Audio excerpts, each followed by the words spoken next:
Hi hello ನಮಸ್ಕಾರ welcome to Siri P M YouTube channel. ಎಲ್ಲರಿಗೂ ವಿಜಯದಶಮಿ ಹಬ್ಬದ ಶುಭಾಶಯಗಳು. ಇವತ್ತಿಂದ ಎಲ್ಲರೂ ಫುಲ್ ಹೆಣ್ಮಕ್ಳೆಲ್ಲರೂ ಸಂಭ್ರಮ ಸಡಗರದಿಂದ ಬೆಳಗ್ಗೆ ಬೇಗ ಎದ್ದು ಕ್ಲೀನ್ ಮಾಡಿಕೊಂಡು ಡೈಲಿ ಒಂದೊಂದು ಕಲರ್ ಸಾರಿ ಹಾಕ್ಕೊಂಡು ಡ್ರೆಸ್ ಹಾಕ್ಕೊಂಡು ಎಲ್ಲ ಹಬ್ಬನ ಭಾಳ ಚಂದ ಆಚರಿಸ್ತಾರೆ. ಬರೀ ಈ ಹಬ್ಬದ ವಿಶೇಷತೆ ಏನು, ಹಿಂದಿನ ಪುರಾಣ ಏನು, ಪೂಜೆನ ಯಾವ ಥರ ಮಾಡಬೇಕು ಅನ್ನೋದನ್ನು ಈ ಬ್ಲಾಗ್ ಒಳಗೆ ಸಂಪೂರ್ಣವಾಗಿ ನೋಡೋಣ ಅಂತ ಬನ್ನಿ. ಫಸ್ಟಿಗೆ ತಟ್ಟೆನ ಎಲ್ಲ ಕ್ಲೀನಾಗಿ ತೊಳೆದು ಇಟ್ಕೊಂಡಿದ್ದೆ ರೀ. ತೊಳೆದು ಒರೆಸಿ ಇಟ್ಕೊಂಡು ಎಲ್ಲ ಅದಕ್ಕೆ ಅರಿಶಿನ ಕುಂಕುಮ ಎಲ್ಲ ರೆಡಿ ಮಾಡ್ಕೋಬೇಕು. ಸೊ ಹಾಗಾಗಿ ಕುಂಕುಮ ಹಾಕ್ಕೊಂಡೆ, ನಂತರ ಅರಿಶಿನ ಹಾಕ್ಕೊಂಡೆ. ನೆಕ್ಸ್ಟ್ ಒಂದು ಹೊಸದ ಇವತ್ತಿ ಉಂಡೆ ಇಟ್ಕೊಳ್ರಿ. ಆಮೇಲೆ ದೀಪನ ರೆಡಿ ಮಾಡ್ಕೊಳ ಅಂತಾರೆ. ಈ ಸೆಟ್ ಒಳಗೆ ಬಂದಿರೋ ದೀಪ ಸ್ವಲ್ಪ ಚಿಕ್ಕದಿದ್ವು, ಹೋಗಿ ಬರೋಕ್ಕಾಗಂಗಿಲ್ಲ ಅಂಥೇಳಿ ಬೇರೆ ಸೆಟ್ ಇತ್ತು, ಅದನ್ನು ರೆಡಿ ಮಾಡಿ ಇಟ್ಕೊಂಡೆ. ನೆಕ್ಸ್ಟು ಪ್ರತಿದಿನ ಅಕ್ಷತೆ ಕಾಳು ತೊಗೋಬೇಕ್ರಿ, ಹಾಗಾಗಿ ಕಲಸಿಟ್ಕೊಂಡೆ ಅಕ್ಷತೆ ಕಾಳನ್ನ. ಒನ್ ಟೈಮ್ ಕಲಸಿಟ್ಕೊಂಡ್ರೆ ಒಂದು 4-5 ದಿನ ಬರ್ತಾವ್ರಿ. ಸೊ ಅದು ಒಂದು ತಟ್ಟೆ ಫುಲ್ ರೆಡಿ ಮಾಡಿ ಇಟ್ಕೊಂಡ್ಬಿಟ್ರೆ ಅವಾಗವಾಗ ತೊಳೆದು ಇಟ್ಕೊಳಕ್ಕೆ ಬರ್ತೈತಿ. ನೆಕ್ಸ್ಟು ಉಡಿ ರೆಡಿ ಮಾಡತ್ತೆ. ಉಡಿಗೆ 2 ಎಲೆ, ಆಮೇಲೆ ಒಂದು ಸ್ವಲ್ಪ ಅಕ್ಷತೆ, ನೆಕ್ಸ್ಟು ಅಡಿಕೆ. ಅದಾದ ನಂತರ 2 ಒತ್ತತ್ತೆ ಇಲ್ಲ ಬಾಳೆಹಣ್ಣು ಇಡ್ರಿ. ಉಡಿ ಮಾತ್ರ 9 ದಿನ ಕಂಪಲ್ಸರಿ ಒಯ್ಯಲೇಬೇಕು ರೀ. ನೆಕ್ಸ್ಟು ದಕ್ಷಿಣ ಇಡಬೇಕು ರೀ. 1 ರೂಪಾಯಿ ಆಗಲಿ 2 ರೂಪಾಯಿ ಆಗಲಿ ದಕ್ಷಿಣ ಇಡಬೇಕು. ಇದು ಉಡಿ. ಇದನ್ನು ಪ್ರತಿ ದೇವರಿಗೂ, ಹೆಣ್ಣು ದೇವ್ರೇನಿರ್ತಾವಲ್ಲ ಅದು ಪ್ರತಿ ಹೆಣ್ಣು ದೇವರಿಗೂ ಅದನ್ನು ಒಯ್ಯಲೇಬೇಕು, ಕಂಪಲ್ಸರಿ ಅದು. ಉಡಿ ಅಂದರೆ ಈಗ ಹೆಣ್ಮಕ್ಳಿಗೆ ನಮಗೆ ಹೆಂಗೆ ಎಲ್ಲ ತವ್ರ ಮನೆಗೆ ಹೋದಾಗ ಉಡಿ ಎಲ್ಲ ಕೊಟ್ಟು ಕಳಿಸ್ತಾರಲ್ಲ, ಆ ಥರ ಹೆಣ್ಮಕ್ಳಿಗೆ ಹೆಣ್ಣು ದೇವತೆಗಳಿಗೂ ನಾವು ಉಡಿ ತೊಗೊಂಡು ಹೋಗಬೇಕು.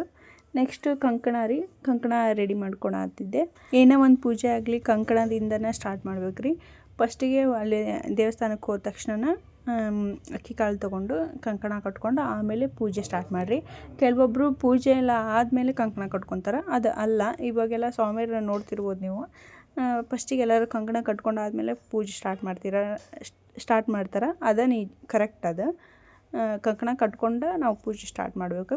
ನೆಕ್ಸ್ಟು ಇದು ಹಣ್ಣುಮೂಲ ಅಲ್ಲೇ ದಾರದ್ರಿಲ್ ಏನೈತಲ್ಲ, ನಾವು ಅಲ್ಲಿ 9 ಸುತ್ತು ಸುತ್ತಿ ಪ್ರದಕ್ಷಿಣೆ ಹಾಕ್ತೇವೆ. ಅದೇ ಥರನ ದಾರದ್ರಿಲ್ ತೊಗೊಂಡು ನಾವು ಬನ್ನಿ ಮರಕ್ಕೆ ಕಟ್ತೇವೆ. ಸೊ ಹಾಗಾಗಿ ಅದನ್ನು ತೊಗೋಬೇಕು. ನಿಮ್ಮ ಮನಸ್ಸೊಳಗೆ ಏನೇನು ಹರಕೆ ಇರ್ತೈತಲ್ಲ ಅದನ್ನು ಅಂದ್ಕೊಂಡು ಪ್ರದರ್ಶನ ಮಾಡ್ಕೋಬೇಕು. ಆಮೇಲೆ ಪೂಜೆಗೆ ನೀರು, ಇನ್ನೊಂದು ಬೌಲ್ ಖಾಲಿ ಐತಲ್ಲ ಅದು ಪ್ರಸಾದಕ್ಕೆ ಬೇಕು. ನೆಕ್ಸ್ಟ್ ಉದ್ದಿನ ಕಡ್ಡಿ. ಆಲ್ಮೋಸ್ಟ್ ಎಲ್ಲ ರೆಡಿ ಆಗೈತೆ ರೀ. ಇದೊಂದು ಬೌಲ್ಗೆ ಪ್ರಸಾದ ಒಂದು ಹಾಕ್ಬಿಟ್ರೆ ಎಲ್ಲ ರೆಡಿ ಆದಂಗೆ. ನಾನು ಈ 9 ದೇವತೆಗಳನ್ನು ಆನ್ಲೈನ್ ಒಳಗೆ ತರಿಸಿಟ್ಟಿದ್ದೆ. ಹಾಗಾಗಿ ಒಂದೊಂದು ದೇವಿನ ಮನೆ ಒಳಗೆ ಪೂಜೆ ಮಾಡಿ ಆಮೇಲೆ ಬನ್ನಿ ಮರಕ್ಕೆ ತೊಗೊಂಡೋಗಿ ಅಲ್ಲಿನೇ ಇಟ್ಟರೆ ಎಲ್ಲರೂ ಪೂಜೆ ಮಾಡ್ತಾರೆ ಅನ್ನೋ ಒಂದು ಉದ್ದೇಶದಿಂದ ನಾನು ಈ ಸೆಟ್ನ ಆರ್ಡ್ರ್ ಮಾಡಿದ್ದೆ. ಫಸ್ಟಿಗೆ ಶೈಲದೇವಿ ಪೂಜೆ ಇರೋದ್ರಿಂದ ಆ ದೇವಿನ ತೊಗೊಂಡು ಇವಾಗ ಇದಕ್ಕೆ ನೀಟಾಗಿ ಪೂಜೆ ಮಾಡಬೇಕು. ಪ್ರತಿ ವರ್ಷವೂ 9 ದಿನ ಪೂಜೆ, ಆಮೇಲೆ 10ನೇ ದಿನ ದಶಮಿ ಅಂತ ಇತ್ತು. ಈ ವರ್ಷ 10 ದಿನ ಪೂಜೆ, 11ನೇ ದಿನ ದಶಮಿ ಅಂತ ಬಂದೈತ್ರಿ. ಯಾಕಂದ್ರೆ 10 ವರ್ಷಕ್ಕೊಮ್ಮೆ 10 ವರ್ಷಕ್ಕೆ ಒಂದು ಸಾರಿ ತಿಥಿ ಹೆಚ್ಚು ಕಡಿಮೆಯಾಗಿ ಒಂದು ಪೂಜೆ ಹೆಚ್ಚಾಗಿ ಬರ್ತೈತೆ ಅಂತ್ರಿ. ಸೊ ಹಾಗಾಗಿ ಈ ಸಾರಿ 10 ಪೂಜೆ, 11ನೇ ದಿನ ದಶಮಿ ಬಂದೈತಿ. ಬರೀ ಪೂಜೆ ಎಲ್ಲ ಮುಗೀತು. ನಾನು ಈಗ ನೆಕ್ಸ್ಟ್ ಪ್ರಸಾದ ಮಾಡ್ಕೋಬೇಕು. ಪ್ರತಿದಿನವೂ ಒಂದೊಂದು ಪ್ರಸಾದ ಇರ್ತೈತಿ. ಮಾಡೋಕ್ಕಾದ್ರೆ ಮಾಡ್ಕೊಳ್ರಿ, ಇಲ್ಲಾಂದ್ರೆ ಬಾಳೆಹಣ್ಣು, ಸಕ್ರೆ ಪುಟಾಣಿ ಇಲ್ಲ ಸಕ್ರೆ ಈ ಥರ ತೊಗೊಂಡು ಹೋಗ್ಬೋದು. ಟೈಮ್ ಇದ್ರೆ ಮಾಡಿಕೊಂಡ್ರೆ ಚಲೋ. ಇವತ್ತಿನ ದಿನದ ಪ್ರಸಾದ ಏನಪ್ಪ ಅಂದ್ರೆ ಶೈಲಪುತ್ರಿ ಅಮ್ಮನವರಿಗೆ ತುಪ್ಪದಿಂದ ಮಾಡಿರೋ ಪ್ರಸಾದ ಇಷ್ಟ. ಹಾಗಾಗಿ ನಾನು ತುಪ್ಪದಿಂದ ಕೇಸರಿ ಬಾತ್ ಟೈಪ್ ಮಾಡ್ಕೊಂಡು ಹೋಗೋಣ ಅಂಥೇಳಿ ಪ್ರಿಪೇರ್ ಮಾಡತ್ತಿದ್ದೆ. ಬರ್ರಿ ಬನ್ನಿ ಮರದ ವಿಶೇಷತೆ ಏನು ಅನ್ನೋದನ್ನು ನೋಡೋಣಂತ. ಬನ್ನಿ ಮರದ ವಿಶೇಷತೆ ಏನಂದ್ರೆ ಇದು ಕೂಡ ನವರಾತ್ರಿಯ ಒಂದು ಭಾಗ. ಬನ್ನಿ ಮರವನ್ನು 10 ದಿನವೂ ಪೂಜೆ ಮಾಡಿ 10ನೇ ದಿನ ಬನ್ನಿಯನ್ನು ಇಟ್ಟು ಪೂಜೆ ಮಾಡ್ತೀವಿ ರೀ. ಋಗ್ವೇದ ಕಾಲದಿಂದಲೂ ಬನ್ನಿ ಮರದ ಉಲ್ಲೇಖ ಐತ್ರಿ. ಬನ್ನಿ ಮರವನ್ನು ಶಮಿ ವೃಕ್ಷ ಎಂದು ಕೂಡ ಕರಿತೀವಿ. ದೇವಾನುದೇವತೆಯರು ಅಮೃತಕ್ಕಾಗಿ ಕ್ಷೀರಸಮುದ್ರವನ್ನು ಮಥನ ಮಾಡುವಾಗ ದೇವತಾ ವೃಕ್ಷಗಳು ಪ್ರತ್ಯೇಕವಾಗುತ್ತವೆ. ಅವುಗಳಲ್ಲಿ ಬನ್ನಿ ವೃಕ್ಷ ಕೂಡ ಒಂದು. ಆ ಸಮಯದಲ್ಲಿ ಇದನ್ನು ಬೆಂಕಿಯನ್ನು ಉತ್ಪಾದಿಸುವ ಸಾಧನ ಎಂದು ಕರೀತಾರೆ. ಆದ್ದರಿಂದ ಬನ್ನಿ ಮರವನ್ನು ಅರಣಿ ಎಂದು ಕರೀತಾರೆ. ಹೀಗಾಗಿ ನಮ್ಮ ದೇವಾನುದೇವತೆಗಳು ಆಚರಣೆ ಮಾಡಿಕೊಂಡು ಬಂದಂತಹ ಪದ್ಧತಿಯನ್ನು ನಾವು ಈಗ ಪಾಲಿಸಿಕೊಂಡು ಹೋಗ್ತಾ ಇದ್ದೇವೆ. ಹಾಗೆ ತ್ರೇತಾಯುಗದಲ್ಲಿ ಶ್ರೀರಾಮ ಲಂಕೆಗೆ ಹೋಗುವ ಮೊದಲು ಶಮಿ ಪೂಜೆ ಮಾಡಿ ಆಮೇಲೆ ಹೋದರು. ಅಂದ್ರೆ ಬನ್ನಿ ಮರವನ್ನು ಪೂಜೆ ಮಾಡಿ ಆಮೇಲೆ ಹೋಗ್ತಾರೆ ಅವರು. ಆದ್ದರಿಂದ ಅವರು ರಾವಣನನ್ನು ಗೆದ್ದು ವಿಜಯವನ್ನು ಸಾಧಿಸಿದರು ಎನ್ನುವ ನಂಬಿಕೆ ಕೂಡ ಐತಿ. ಅದೇ ತರಹ ಮಹಾಭಾರತದಲ್ಲೂ ಕೂಡ ಬನ್ನಿ ವೃಕ್ಷದ ಉಲ್ಲೇಖವೈತ್ರಿ. ಪಾಂಡವರು ವನವಾಸಕ್ಕೆ ಹೋಗುವ ಮೊದಲು ತಮ್ಮ ಆಯುಧಗಳನ್ನು ಒಂದು ಮೂಟೆ ಕಟ್ಟಿ ಅದನ್ನು ವೃಕ್ಷದ ಮೇಲೆ ಇಟ್ಟು ವನವಾಸ ಮುಗಿಯುವವರೆಗೂ ಆಯುಧಗಳನ್ನು ರಕ್ಷಿಸು ಎಂದು ಬೇಡಿಕೊಂಡು ಬನ್ನಿ ವೃಕ್ಷವನ್ನು ಪೂಜೆ ಮಾಡಿ ಪ್ರಾರ್ಥನೆ ಮಾಡಿಕೊಂಡರಿ.